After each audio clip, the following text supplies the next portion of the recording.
Warriors Unite! Back with another episode of Vega Warriors 2 in the 1% Club. Hope you guys are doing well. Hope you guys are on your purpose. Hope you guys are continuing to conquest yourselves, conquest things around you. Thank you all for the comments. Thank you guys for the feedback. It's been a week or so. I got back to this again, trying to kind of get another video done. We'll catch up soon. Semester's almost over with. Lots of crazy stuff going on. So we're going to try to kind of get a few more done if we can. Let's go ahead and do our shout-outs. Hope you guys are having a nice morning, by the way, Sunday morning. Hope you guys have prayed and meditated. Giancarioalbono. Oh, I probably messed that up. Sorry about that. Thank you. Brandonwimberly, thank you. Trashuooo, thank you. Samspeaks, thank you. Johnjennings, old-time friend, thank you. Caril, thank you. Meersenglishinstitute, 112 days here. You're probably a lot more, so congratulations.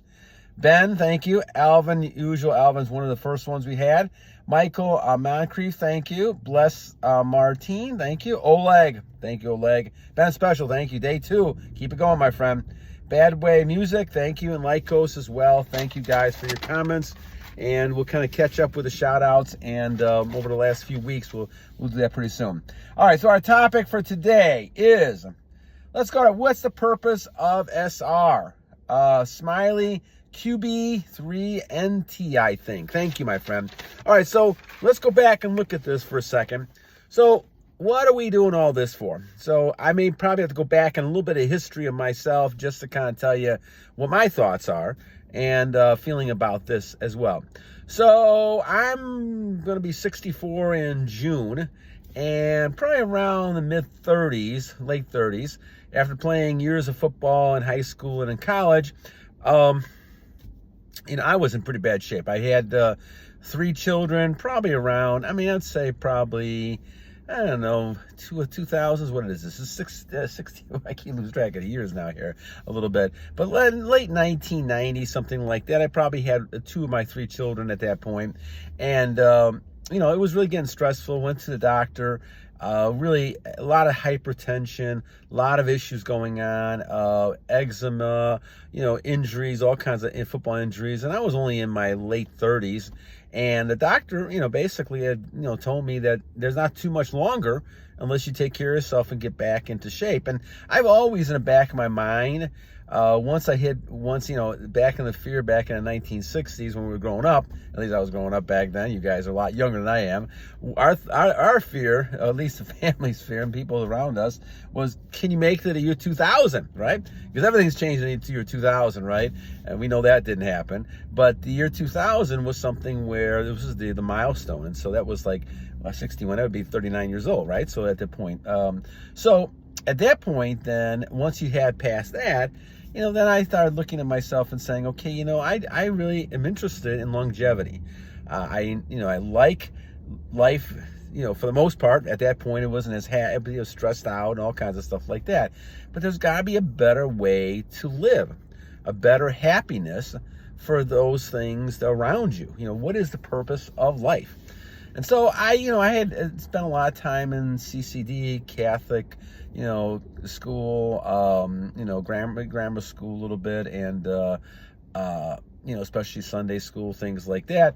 And, I had been brought up with that type of attitude, and I went to church every Sunday, but I saw a lot of people who didn't have, that sort of feeling that you should have when it comes to, happiness, peacefulness, things like that. And so I kind of always wanted to try to find out how to achieve that. And so I read a lot of books. I kept, through education, and I did a lot of education when it comes to, working on a bachelor's degree, master's, doctorate, and all that kind of craziness, and being in education for 40 some years now. But back then, I was probably in the, just probably within 10, 15 years into my career. And so, I kind of kept trying to figure this out. And so I looked at a lot of different religions and a lot of crossover. But one of the things that I noticed was the idea that, there's certain people who did live longer than other people. And longevity was something that I was striving for. I was striving for not to be as stressed out and all these kind of things.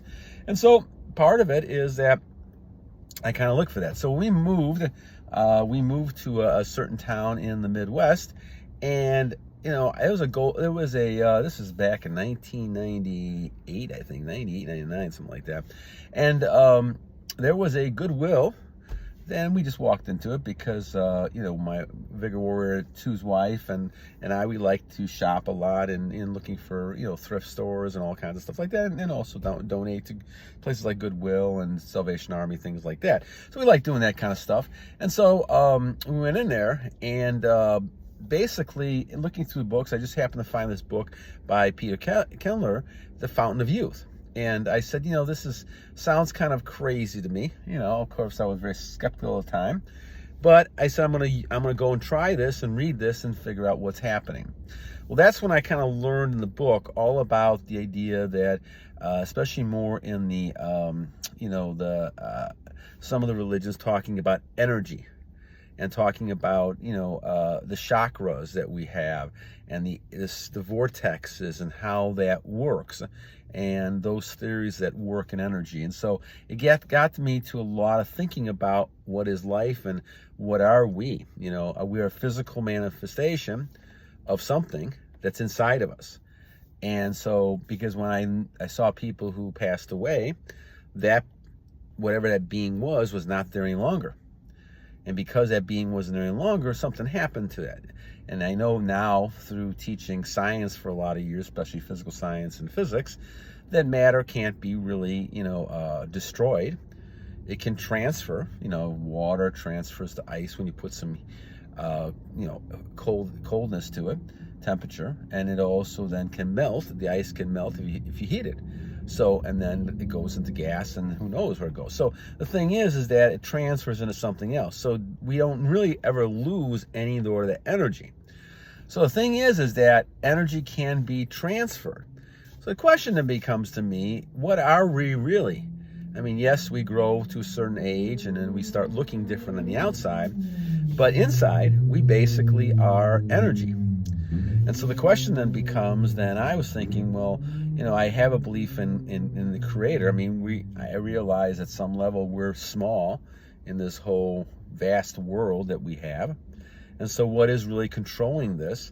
And maybe I need to know more about that. And so I think through all my episodes back when I was a kid and, really almost, kind of destroying myself, I got back into religion, the faith, and Jesus Christ. And so basically what I had was realizing that Jesus, my Creator, created something within me, and I'm kind of like a co-creator of something.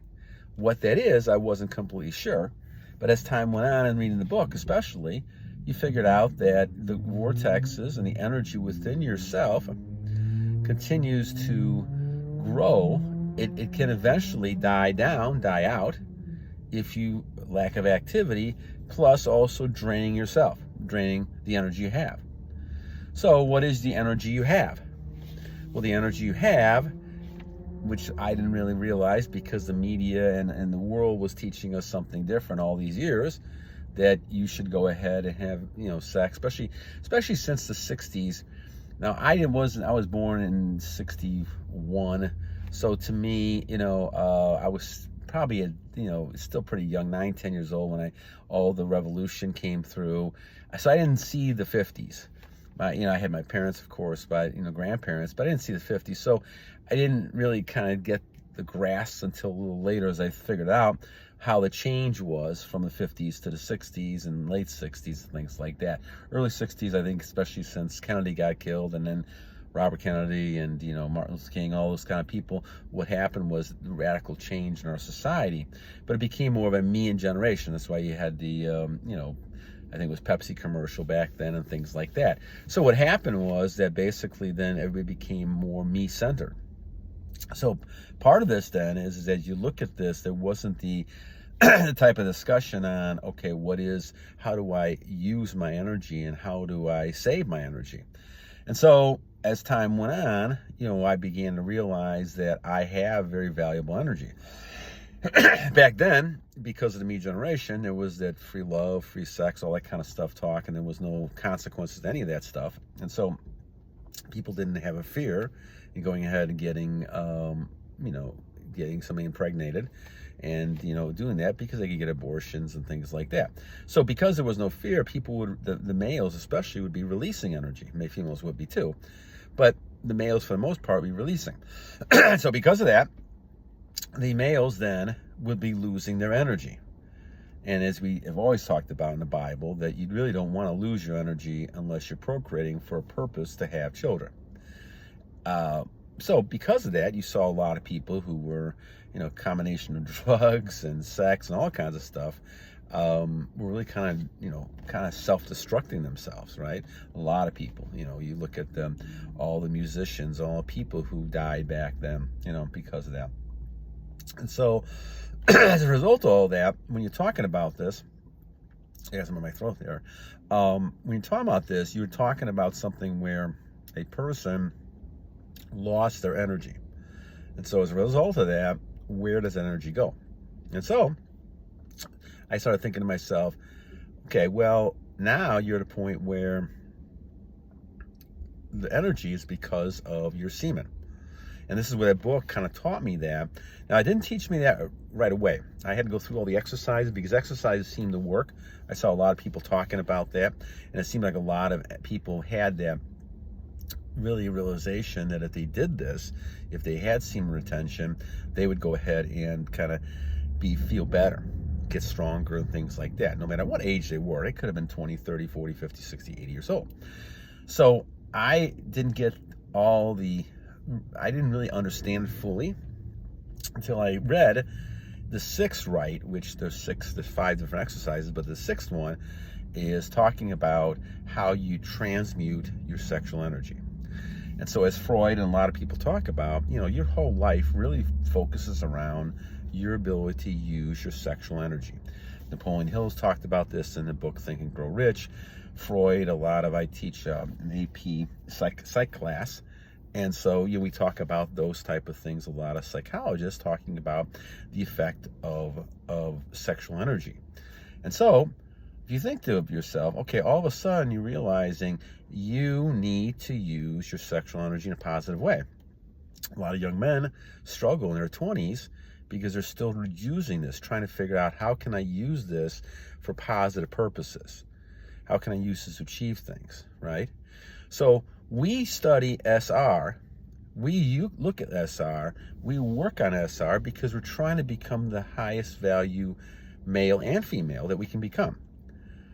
And as you realize your energy is valuable, just like your time and money is valuable, now you change your whole perspective on releasing. Am I going to release on purpose? What is the purpose of this? Am I just doing it to just feel a short-term satisfaction? Can I use that energy to accomplish something more that's going to be getting me long-term satisfaction? These are the key questions that we have to answer. And so that's why we talk about this being important.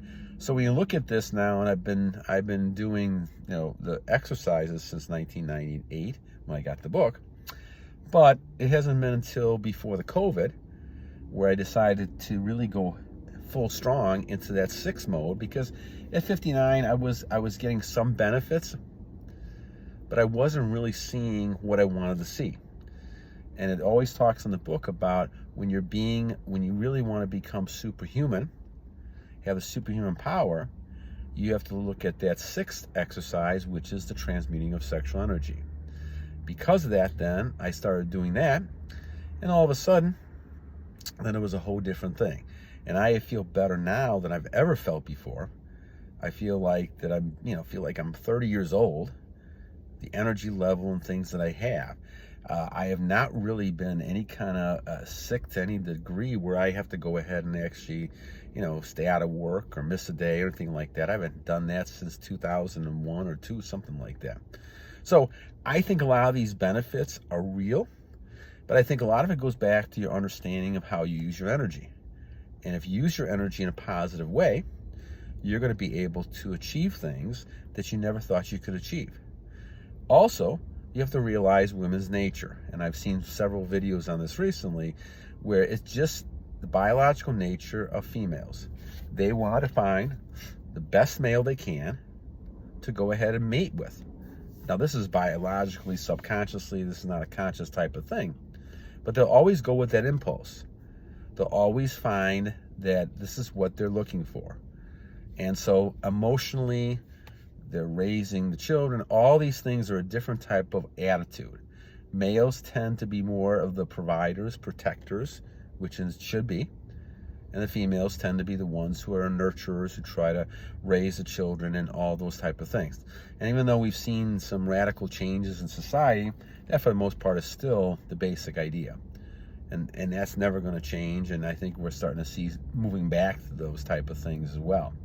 So a lot of females, want to go back, and I've seen this a lot now, going back to traditional housewife types of things, because they recognize the craziness of trying to be out by themselves, raising kids and things like that, and being those boss ladies that they think is more beneficial. They find out they're lonely, and having cats and all kinds of stuff like that is not the life that they wanted. So the thing is that when you look at this, you realize that men and women, and it's nothing wrong, you shouldn't be upset with women. Women are wonderful, and I love women.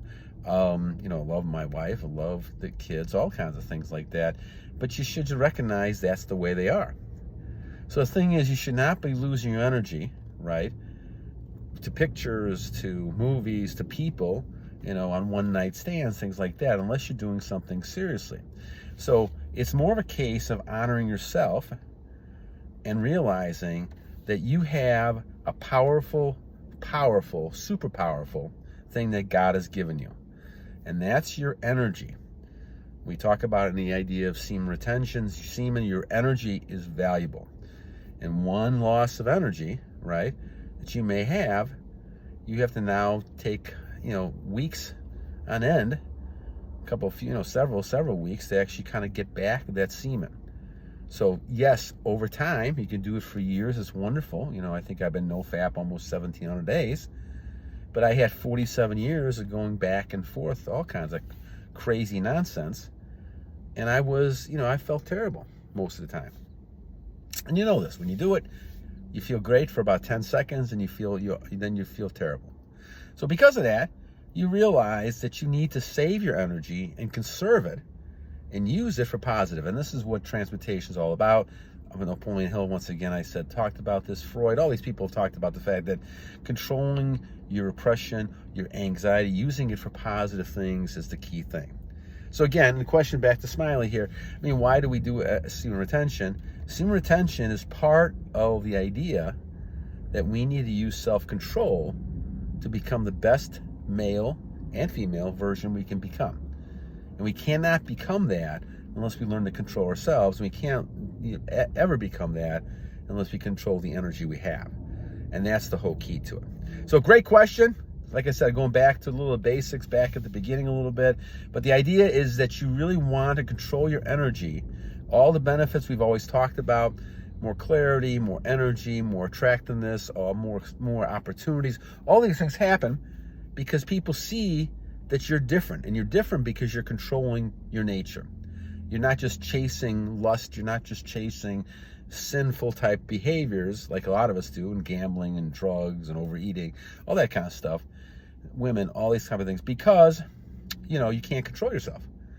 And you're more controlling yourself with these images and this temptation than what you have to actually do. So, okay, so great question. Thank you, Smiley. I appreciate that. Good to talk with you guys again. Hope you have a great Sunday. Please spend time in the Lord, talking, building a relationship with Him, and certainly continue to conquest yourselves, allowing Him to help you conquest yourselves to do that as well. So, God bless you guys, and I always leave you two things. One, every day is a great day to a great warrior, and you guys are all great warriors, and I appreciate all your support. And number two, guys, we have to continue to battle on! Take care, guys. Have a great day.